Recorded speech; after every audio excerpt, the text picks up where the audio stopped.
Welcome, curious minds, to another deep dive.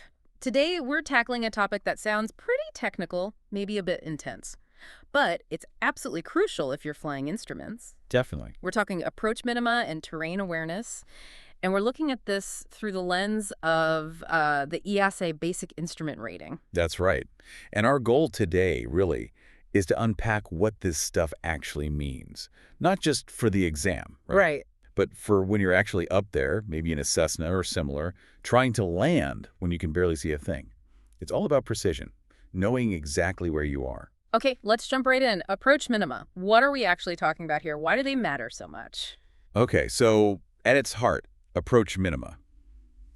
They're basically the lowest you can go on an instrument approach before you absolutely have to see the runway environment to continue landing. The absolute lowest. Yes. It's your floor, if you like.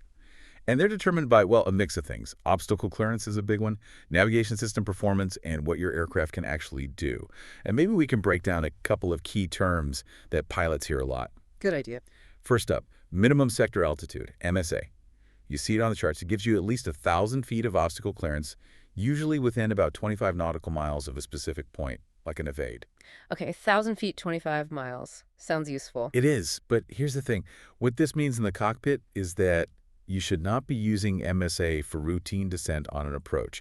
It's primarily for planning, situational awareness, and emergencies. It's a safety buffer, not a flight path. Got it. A safety net, not a route down. So what about the clearance we do rely on during the actual approach phases, like stars or the approach itself? Our sources mention required obstacle clearance, ROC. Ah, yes, ROC. Good question. ROC is your guaranteed vertical separation from the highest obstacle within a specific segment of that procedure. Guaranteed separation. Exactly. And what's really important to grasp here is that ROC isn't just one fixed number.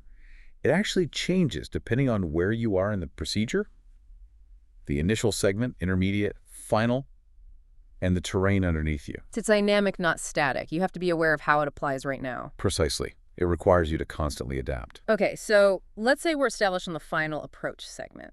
What does that precision descent look like? Right, the final approach segment. This is designed for a smooth, constant descent profile all the way down towards those minimums. And it crucially incorporates that ROC we just talked about, plus protected airspace to the sides. Okay. So what this means in the cockpit.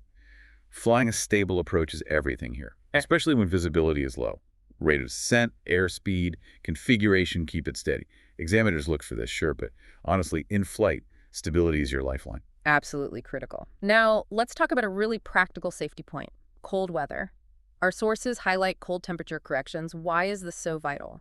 Oh, this is a big one. A really vital practical tip. Because in cold weather, your altimeter, the instrument you rely on for height, can actually read higher than your true altitude. So you think you're higher than you actually are. Exactly. You could be significantly lower, closer to obstacles than you realize. So pilots absolutely must apply temperature corrections using standard tables, usually from ICO, especially critical on final approach segments and for circling minimums. So how do you remember that for the test and, more importantly, for flying? Simple way. Cold means low.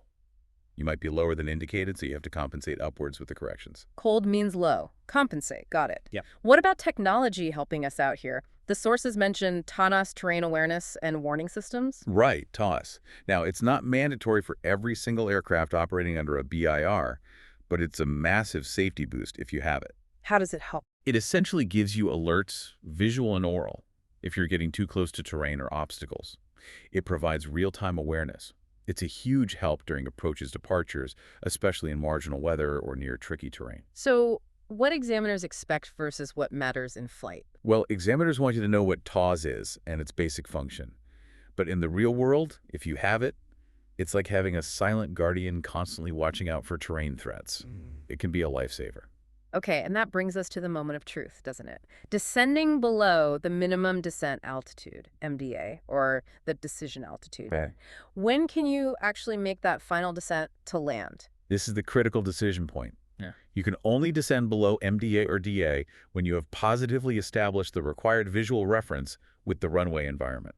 What counts as visual reference? That means you can clearly see and identify things like the runway itself, the threshold markings, the runway lights, the approach lights, touchdown zone markings. You get the idea. Something distinctly part of the landing area. And if you don't see it, or if things aren't stable? Then you execute a missed approach immediately. No hesitation, no trying to duck under. If the criteria aren't met by the MDA or DA, or if you can't maintain a stable, safe approach path, you go around. Period. No exceptions. That's crystal clear. So bringing this all together, what's the main takeaway for someone training for their BIR? I think it means that preparing isn't just about memorizing definitions like MSA or ROC.